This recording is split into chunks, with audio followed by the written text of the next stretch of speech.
Hello friends, welcome to market Gyan channel. Present year का 2025 का मई month start हो गया है।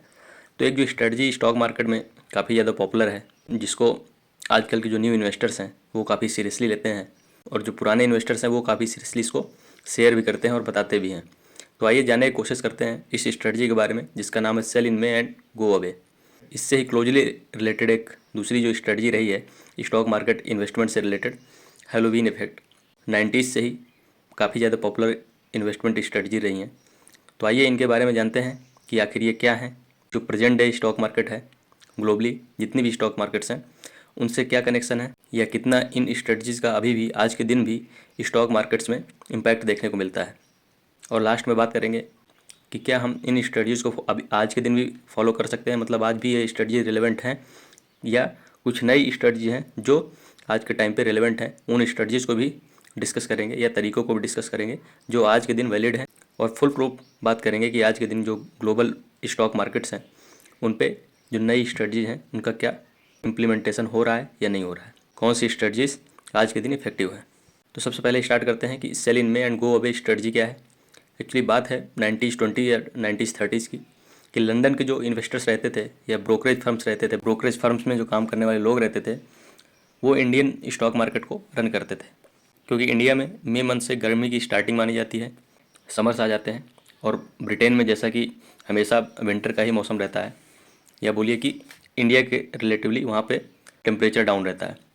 तो जो ब्रोकरेज फर्म्स रहते थे उनमें जो काम करने वाले लोग रहते थे मोस्टली लंदन से ही बिलोंग करते थे। तो वो समर मंथ में क्या करते थे कि अपने जो स्टॉक्स हैं या इन्वेस्टमेंट है इक्विटी में, उनको सेल कर देते थे। क्योंकि आज के दिन जो टेक्नोलॉजी है जिसकी वजह से आप 24/7 वॉच कर रहे हैं अपने स्टॉक्स में, और पोर्टफोलियो को वॉच कर पा रहे हैं, उसको मैनेज कर पा रहे हैं, और जो भी आपको चेंजेस करने हैं विद इन सेकेंड्स आप उनमें चेंजेस कर पा रहे हैं। बट पहले ये चीज़ पॉसिबल नहीं थी, आपको फिजिकली वहाँ प्रेजेंट रहना पड़ता था, और पेपर्स के थ्रू स्टॉक मार्केट्स की फंक्शनिंग है वो चलती थी। क्योंकि जो लंदन बेस्ड ब्रोकरेज फर्म्स रहते थे वो यहाँ पे समर्स में नहीं रहना चाहते थे, क्योंकि गर्मी ज़्यादा पड़ती थी, लंदन या इंग्लैंड में ही मनाना चाहते थे। तो क्या करते थे कि उनको कोई सडन लॉस ना हो या वॉच नहीं कर पाएंगे अपने स्टॉक्स को, तो इस वजह से वो सारे फर्म्स अपने जो इक्विटी शेयर्स रहते थे, स्टॉक्स रहते थे, उनको इंडियन मार्केट में सेल कर देते थे और छुट्टी पर चले जाते थे। इसलिए इसका नाम स्ट्रेटजी का सेल इन में एंड गो अवे पड़ा। बट क्या ये स्ट्रेटजी आज के दिन भी इम्प्लीमेंट होती है इंडियन स्टॉक मार्केट में?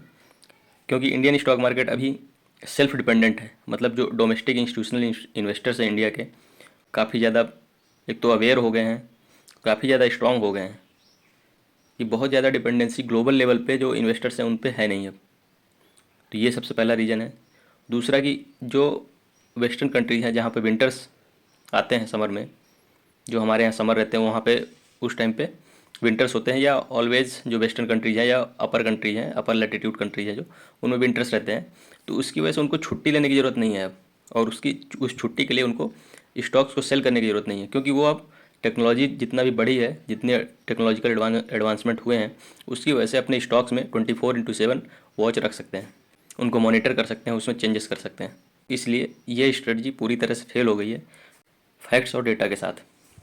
तो अगर पिछले 10 सालों की बात की जाए तो 10 में से 6 बार ऐसा हुआ है कि इन मंथ्स में, जिसमें ये बोल रहे हैं कि sell in May and go away, मतलब मई मंथ में स्टॉक मार्केट राइज हुआ है, और 4 टाइम ऐसा हुआ सिर्फ कि स्टॉक मार्केट घटा है, मतलब निगेटिवली ट्रेड किया है। तो इस वजह से अगर किसी एक मंथ में पॉजिटिव वाले जो चांसेज हैं या पॉजिटिव वाले जो ट्रेंड्स है वो ज़्यादा हैं लॉसेस वाले से, तो इसका मतलब ये स्ट्रेटजी कैसे सक्सेस हुई? ये स्ट्रेटजी तो फेल हो गई, क्योंकि 6 टाइम तो स्टॉक मार्केट पॉजिटिव के निशान पर ट्रेड किया है, और 4 टाइम्स केवल 10 साल में स्टॉक मार्केट में लॉस देखने को मिला मई मंथ में।